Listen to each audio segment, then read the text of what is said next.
લક્ષ્ય ન્યૂઝ, એક નજર, એક લક્ષ્ય. બહેનના કોખે 25 વર્ષીય જોડિયા પુત્રનો જન્મ થતા ભાઈ દંડવત રામદેવરા યાત્રાએ. ડીસા તાલુકાના રામસણ ગામના વતની ગમનાભાઈ તેજાજી માળવી આજે શ્રદ્ધા અને ભાઈ બહેનના અતૂટ પ્રેમનું પ્રતીક બન્યા છે.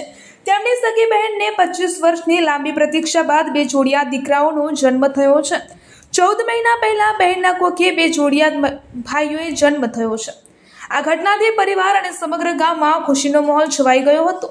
બહેનના ઘરે વર્ષો પછી સંતાન સુખ મળતા ગમનાભાઈએ અને રામદેવ પીર બાબાની કૃપા માની હતી. તેમણે જણાવ્યું કે બહેનને બાળક ન થતા હતા ત્યારે તેમણે રાજસ્થાનમાં બિરાજમાન બાબા રામદેવ પીરની આખરી માનતા રાખી હતી. બાબાની કૃપાથી બહેનની કોખે બે જોડિયા ભાઈઓનો જન્મ થયો છે. આ માનતા પૂરી કરવા માટે ગમનાભાઈ 5મી વાર રામદેવરાની યાત્રાએ નીકળ્યા છે.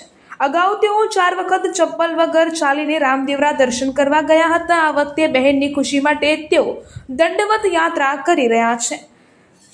ગત 30 જુલાઈના રોજ રામસણથી ભાવભેર દંડવત યાત્રાનો પ્રારંભ કર્યા બાદ આજે 7મા દિવસે તેઓ ધાનેરા તાલુકાના નેનાવા ગામે પહોંચ્યા હતા. નેનાવા ખાતે ગ્રામજનો અને રામદેવ પીરના ભક્તો દ્વારા ગમનાભાઈનું ફૂલહાર અને સાલ ઉઠાડી ભાવભીનું સ્વાગત કરવામાં આવ્યું હતું. બહેન માટે એક ભાઈ શું કરી શકે છે તેનું ઉત્તમ ઉદાહરણ આજે ગમનાભાઈની આ યાત્રાથી જોવા મળ્યું છે. શ્રદ્ધા અને આસ્થા સાથે ગમનાભાઈ રામદેવરા સુધીની આ કઠિન દંડવત યાત્રા પૂર્ણ કરશે. રિપોર્ટર અરવિંદ રાણા, ધાનેરા.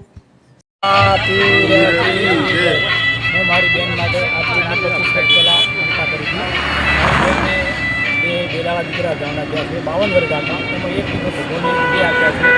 મેં 4 વખત પેદલ યાત્રા કરી, એના 5મી વખત મેં દંડવત યાત્રા. હવે મારી બેન માટે મારી મારી બેન માટે કશું કોઈ તો મેં આ દવાખાના બધા કર્યા, કોઈ કારીગરી લાગી છે એટલે મેં આ 25 વર્ષ પહેલાં માનતા કરેલી છે. આજે મારી બેનની બે બેલાવા દીકરા ગામના થયા છે, બાબે મારે વેર કરી છે અને હું મારી યાત્રા પૂરી કરું છું. કયા ગામના છે? રામસણના માળવી ગમના પે તેજાપી